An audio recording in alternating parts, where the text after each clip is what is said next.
आकाशवाणी भोपाल से प्रस्तुत हैं प्रादेशिक समाचार।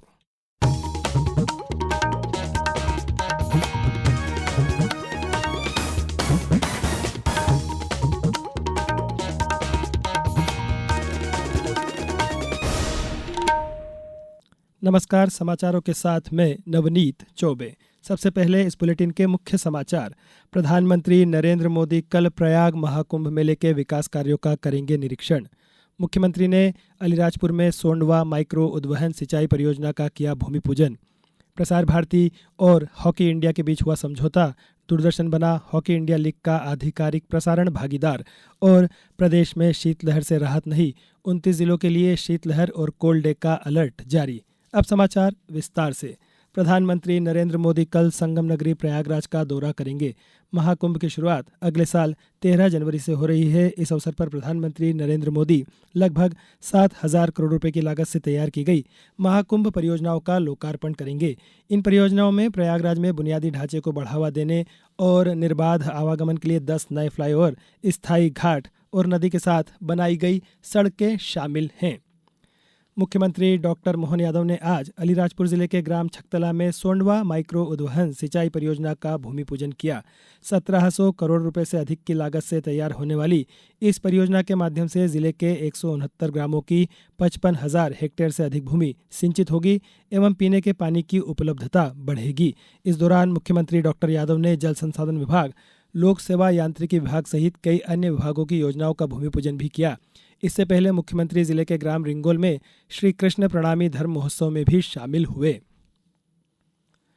मुख्यमंत्री डॉक्टर मोहन यादव सरकार के कल 1 वर्ष पूर्ण होने जा रहे हैं। इसके पहले आज मुख्यमंत्री ने एक प्रेस वार्ता में सरकार की उपलब्धियों के बारे में जानकारी दी। उन्होंने कहा, प्रदेश गरीब, युवा, अन्नदाता और नारी के सशक्तिकरण पर आधारित 4 मुख्य स्तंभों पर कार्य कर रहा है।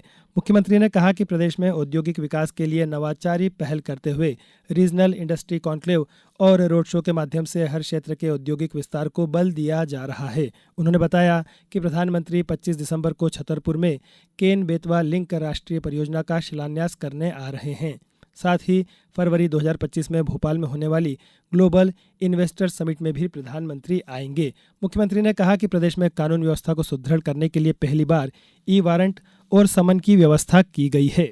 कानून व्यवस्था को लेकर के पहली बार वारंट और सम्मन तामील करने के लिए ई वारंट की बात कही। डिजिटल अरेस्ट के मसले तो आपने देखा ही है कि हमारी सरकार के माध्यम से हमने साइबर तहसील से नीचे थानों तक डेस्क चालू की है और ये बड़ी चुनौती, ये बहुत बड़ा काम है, लेकिन हम इस पे चरणबद्ध रूप से इसका समाधान करने जा रहे हैं। विभिन्न 22,000 से ज्यादा थानों की सीमाएं बदली। ये आजादी के बाद पहली बार हुआ कि थानों की इतनी बड़ी बड़ी सीमा थी जिसका युक्तियुक्तकरण हमने सबसे मिलकर करने का प्रयास किया और इसी का एक चरण हमने ये अपने जिलों की संभाग की पुनर्सीमा के लिए आयोग बनाया जो हमारे सभी जिलों की युक्तियुक्तकरण के आधार पर इनकी सीमाओं का पुनर्मूल्यांकन का काम करेगा ताकि कानून व्यवस्था सहित सभी विकास के मामलों में भी प्रशासनिक दक्षता से काम हो सके।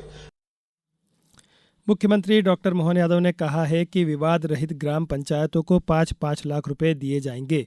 इन पंचायतों को वृंदावन ग्राम योजना से भी लाभान्वित किया जाएगा। मुख्यमंत्री आज उज्जैन में ग्राम पंचायतों के सरपंच से वर्चुअली चर्चा कर रहे थे। मुख्यमंत्री डॉक्टर यादव ने वीसी में कहा कि मुख्यमंत्री जन कल्याण अभियान आगामी 26 जनवरी तक चलेगा।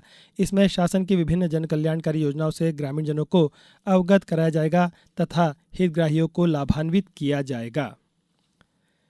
रेल प्रशासन द्वारा आगामी प्रयागराज महाकुंभ मेला के अवसर पर अतिरिक्त यात्री यातायात को देखते हुए यात्रियों की सुविधा के लिए स्पेशल ट्रेनें चलाने का निर्णय लिया है। इनमें रानी कमलापति बनारस रानी Kamlapati Kumbh Mela express special train के 12 फेरे होंगे। यह रेलगाड़ी 16 जनवरी से 20 फरवरी तक प्रत्येक सोमवार और गुरुवार को रानी कमलापति से सुबह 11:10 पर चलेगी। इसी तरह Sogaria Banaras Sogaria Kumbh Mela express special train के 14 फेरे होंगे। यह द्विसाप्ताहिक स्पेशल ट्रेन 17 जनवरी से 21 फरवरी तक प्रत्येक मंगलवार एवं शुक्रवार को सुबह 8:15 पर सोगरिया से प्रस्थान करेगी।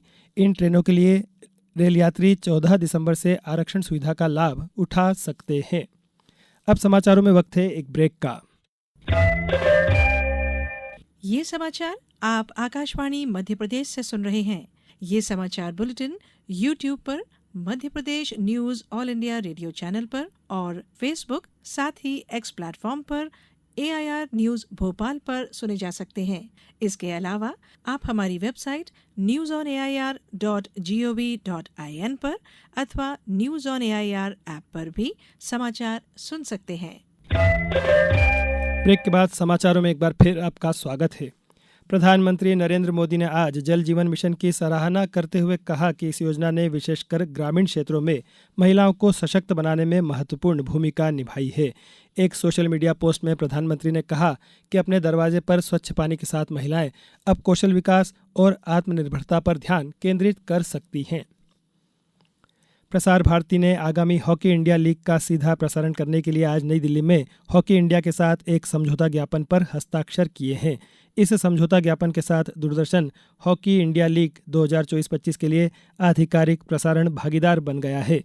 इस अवसर पर हॉकी इंडिया लीग की संचालन समिति के सदस्य भोलानाथ सिंह और प्रसार भारती के अध्यक्ष नवनीत सहगल ने समझौता ज्ञापन का आदान प्रदान किया। इस अवसर पर प्रसार भारती के मुख्य कार्यकारी अधिकारी गौरव द्विवेदी, आकाशवाणी की महानिदेशक प्रज्ञा पालीवाल गौड़, दूरदर्शन की महानिदेशक कंचन प्रसाद, दूरदर्शन समाचार की महानिदेशक प्रिया कुमार और अन्य लोग भी शामिल हुए।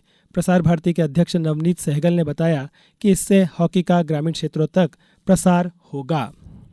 हॉकी इंडिया और प्रसार भारती के बीच में MOU साइन हुआ है, जिसमें कि अब से हॉकी इंडिया के सभी जो मैचेस हैं वो हॉकी इंडिया लीग शामिल करते हुए नेशनल चैंपियनशिप और जितने हॉकी इंडिया की टूर्नामेंट हैं उन सबको DD स्पोर्ट्स पे लाइव दिखाया जाएगा और ऑल इंडिया रेडियो से कमेंट्री उसकी की जाएगी। ये एक बहुत बड़ा कदम है। उन ग्रामीण क्षेत्रों तक पहले टेलीकास्ट होते थे, उनकी रीच नहीं थी। अब हमारे माध्यम से, प्रसार भारती के माध्यम से, DD स्पोर्ट्स के माध्यम से, ऑल इंडिया रेडियो के माध्यम से घर घर तक हॉकी को हम पहुंचाने में सफल होंगे।